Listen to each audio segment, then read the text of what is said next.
I don't like the way that they treat their shows. I feel like if this show would have ended up somewhere else, let's say cable instead of streaming, I think it would still be on the air. And I don't think they would have had to rush season 2. And I will say, when a movie is released in theaters, that matters. And I believe they tried to release this towards the end of August in 2013. That does not tell me that you have any faith in this movie series at all.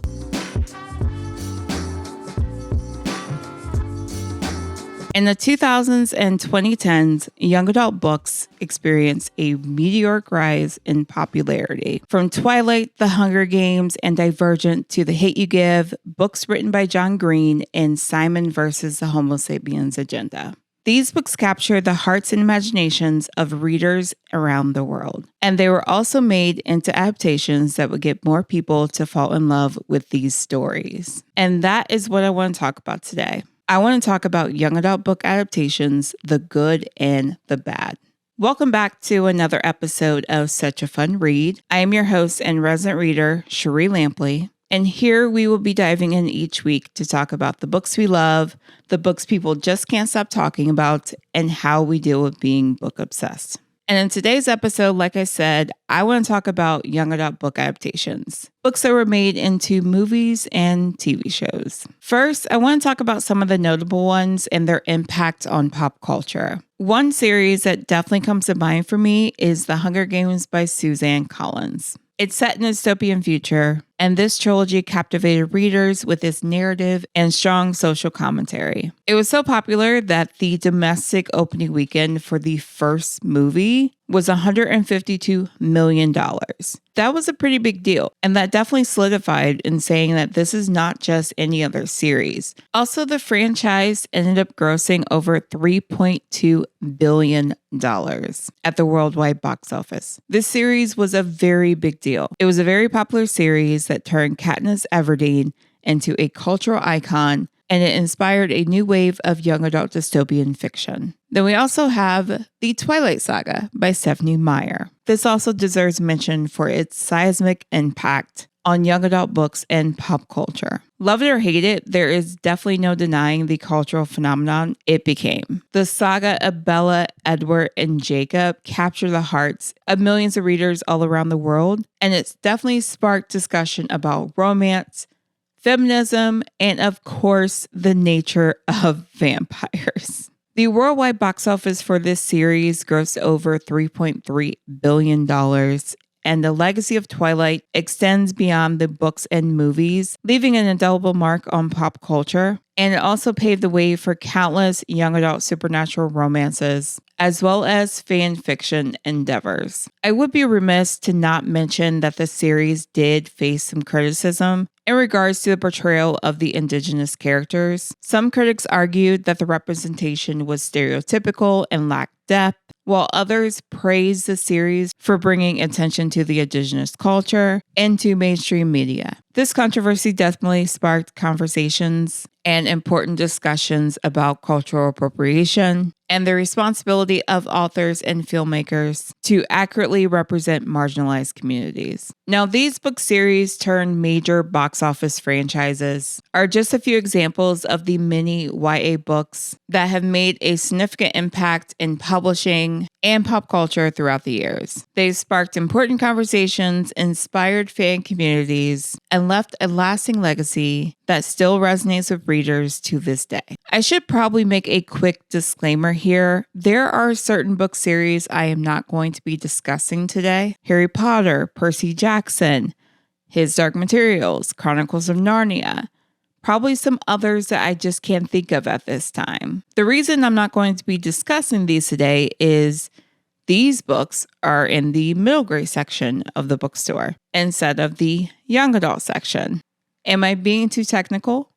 Probably. All of these books, middle grade and young adults, they're all under the children's publishing umbrella, but this episode is all about young adults and their adaptations. Maybe at some point I will do an episode on those books though. I do feel like Percy Jackson deserves an episode all on its own, especially with those movies that were made. I am still working my way through this series, though. I've read 3 of them. Hopefully, I can get to the other 2 soon, but I will get back to you all on that. So, I mentioned some of the more popular series earlier. I want to now talk about some of the contemporary novels that have made an impact in the literary world as well as their adaptations. So first up, we have Simon versus the Homo sapiens Agenda by Becky Albertalli. It's very heartwarming and also funny. It follows Simon Spear, a high school student who is grappling with his sexual identity while navigating the world. He ends up exchanging anonymous emails with one of his fellow classmates. Oh, and he's also being blackmailed. So the title of the movie was changed to Love, Simon, which I guess I do understand because Simon versus the Homo sapiens Agenda.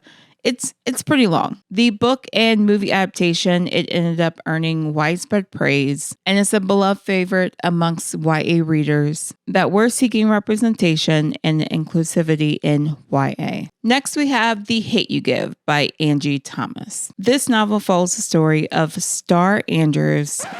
Nope, that's a figure skater.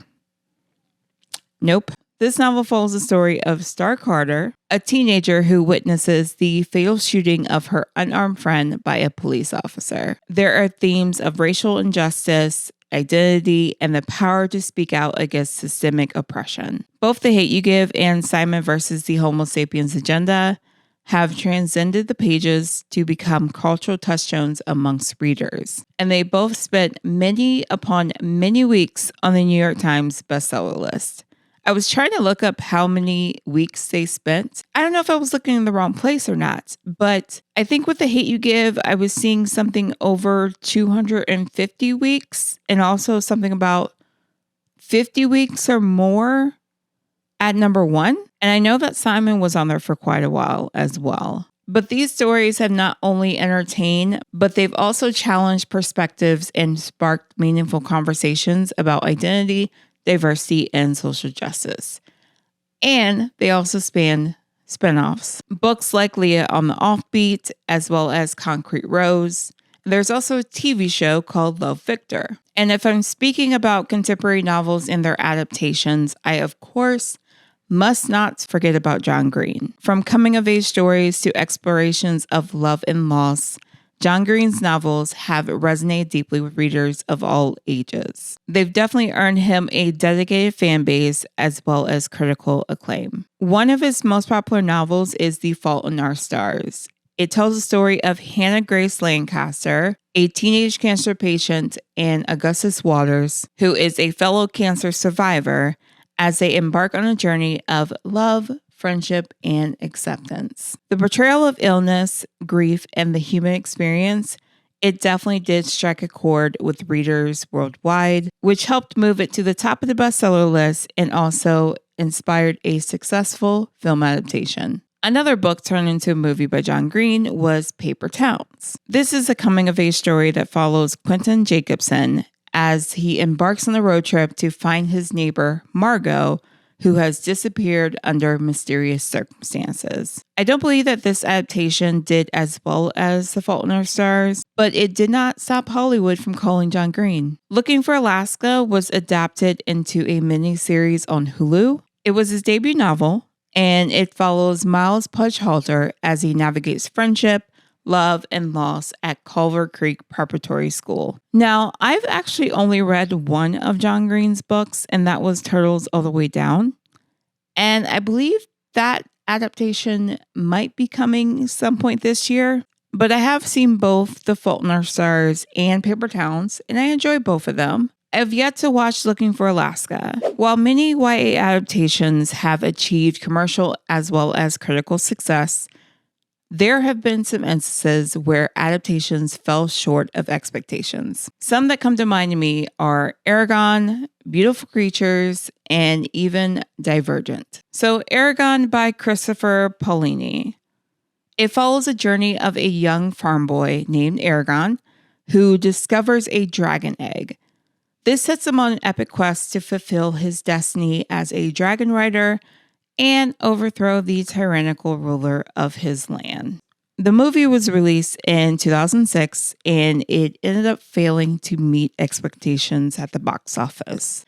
The movie faced criticism for its rush pacing, lackluster special effects, and apparently deviation from the original story. Now, while Aragon had the potential to launch a successful film franchise, its underwhelming performance resulted in the cancellation of the planned sequels. Another example is Beautiful Creatures by Cami Garcia and Margaret Stoll. So Beautiful Creatures follows the story of Ethan Waite, a small-town teenager who falls in love with Lena Duquesne, who is a mysterious girl with supernatural powers. And they end up uncovering dark secrets about their families and the history of their town. So I've read 2 books in this series. I read the first book, and I ended up reading the second book, and I didn't like the second book. I don't even know if I still have that series. I might have sold it to Half Price Books because I really did not enjoy the second book. But for some reason right now, I'm kind of thinking that I want to read that series. I guess doing some research on this podcast makes me want to read series I may not enjoy.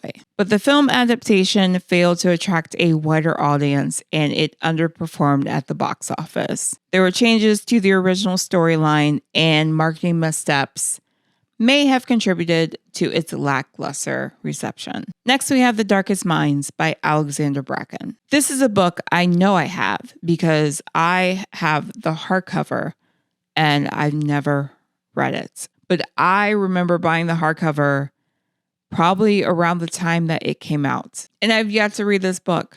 I've seen the movie though, but I've yet to read this book. That's a common theme with me.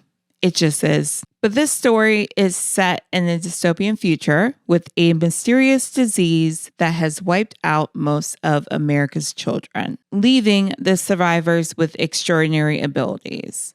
The story ends up following Ruby Daly, a teenage girl with telekinetic powers who escapes from a government rehabilitation camp and joins a group of fellow teens on the run. Despite high expectations for its release, the movie ended up struggling to meet box office projections, and it faced stiff competition and mixed reviews from critics. But despite the underperformance for these movies, I believe they've found a fan base. At least some of them have. And then we have the Divergent franchise. Some of you might be surprised that I have this one in this section. So Divergent by Veronica Roth is a dystopian series set in a dystopian society where individuals are divided into factions based on their virtues. The first movie had a moderately successful box office, and the sequel, Insurgent, had a Super Bowl trailer.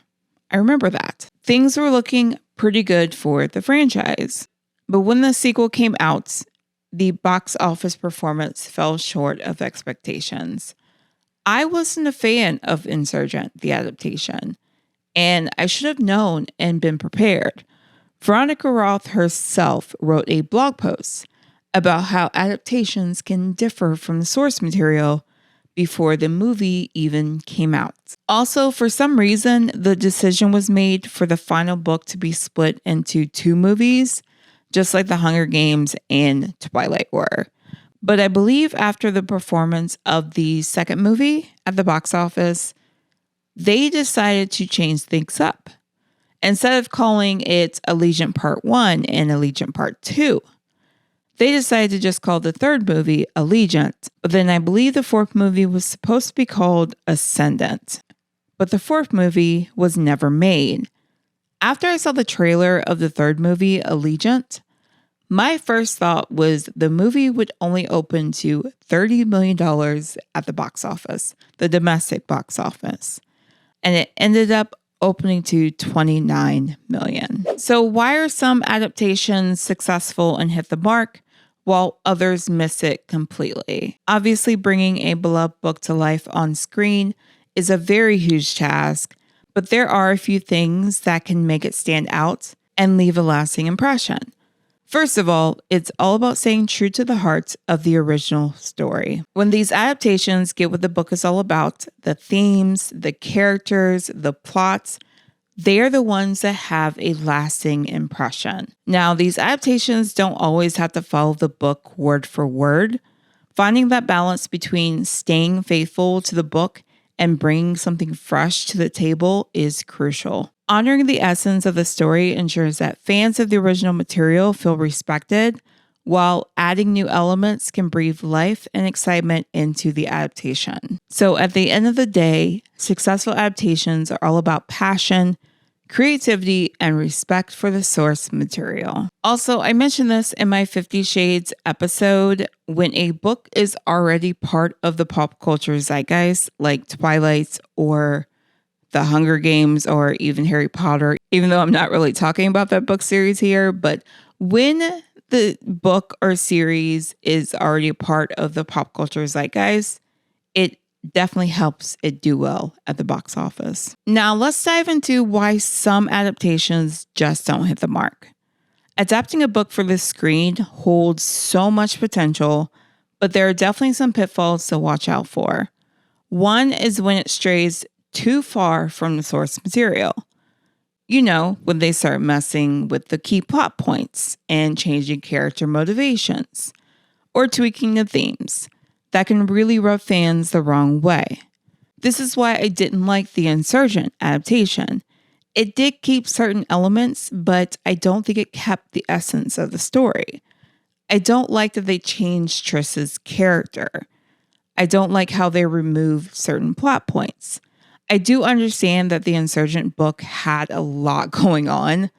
There was definitely a lot going on in that book. But I just wish they had been able to keep certain parts of it and not focus so much on other elements. I want to also talk about a special case here. The Moral Instrument series by Cassandra Clare. The one that started as a movie, but ended up finding success as a TV show. So back in 2013, they tried turning Cassandra Clare's popular book series into a movie franchise. And the first movie was called The Moral Instruments City of Bones. But it kind of flopped. Critics weren't into it, and even fans felt like it missed the mark. Plans for a sequel got scrapped, and things ended up looking pretty bleak for the franchise. And I will say, when a movie is released in theaters, that matters. And I believe they tried to release this towards the end of August in 2013. That does not tell me that you have any faith in this movie series at all. But then in 2016, the story got a second chance on TV with a series called Shadowhunters that aired on Freeform. They did take a different approach this time around. With it being a TV show, they were able to dive deeper into the world and characters over multiple episodes. And it seemed to work. With a fresh cast and some creative twists, Shadowhunters found its groove and it won over fans and brought in new ones. So yeah, turns out the small screen was a perfect fit for the Moral Instruments after all. Shadowhunters ran for 3 seasons, and this is when they had like season 2A and 2B and 3A and 3B or something along those lines. There are 6 books in the Moral Instruments series, so they were pretty much able to cover pretty much all of what happened in those 6 books. It's a pretty cool example of how a failed movie can get a new lease on life with the right TV treatment. Which brings us to how streaming services have completely revolutionized the game for book adaptations in recent years. We have Netflix, Hulu, and Amazon Prime Video opening up a whole new world of possibilities for bringing beloved stories to life on the small screen. Take To All the Boys I've Loved Before, for instance. I didn't forget about it. I know I didn't talk about this in the contemporary section, but I definitely didn't forget about it. It is based on Jenny Han's To All the Boys I Loved Before series, and this sweet romance hit Netflix in 2018, and it was all over social media. It became a huge hit. The love story ended up resonating with viewers, and the accessibility of Netflix meant it reached a massive audience. The success helped the other books in the trilogy get adapted as well. Then there's Shadow and Bone, which was adapted by Lee Bardugo's Grishaverse novels. This fantasy series landed on Netflix in 2021, and both diehard fans of the books and newcomers alike really enjoyed it. Now, I have a bone to pick with this one. Not with this series, with Netflix. I don't like the way that they treat their shows. I feel like if this show would have ended up somewhere else, let's say cable instead of streaming, I think it would still be on the air. And I don't think they would have had to rush season 2. Anyway, let's not overlook The Summer I Turned Pretty, also by Jenny Han, which is getting the adaptation treatment by Amazon. Season 1 and 2 are available to stream, and season 3 should be coming soon. These streaming services are investing in original content, which gives ample opportunity for even more adaptations. So Hollywood isn't done with adapting YA novels. Let's talk about some of the ones that are coming out this year and beyond. I only have a few here, and I don't have exact dates, especially with the strikes that happened last year, but at least we'll be able to look forward to them. There's Turtles All the Way Down, which I mentioned earlier, The Summer I Turned Pretty Season 3, Heartstopper Season 3, Geek Girl is getting an adaptation, The Tiger's Apprentice as well, Damsel, I believe that comes in March on Netflix, Uglies, that series by Scott Westerfeld, that's coming at some point, and that's the book series I want to read. I never read it.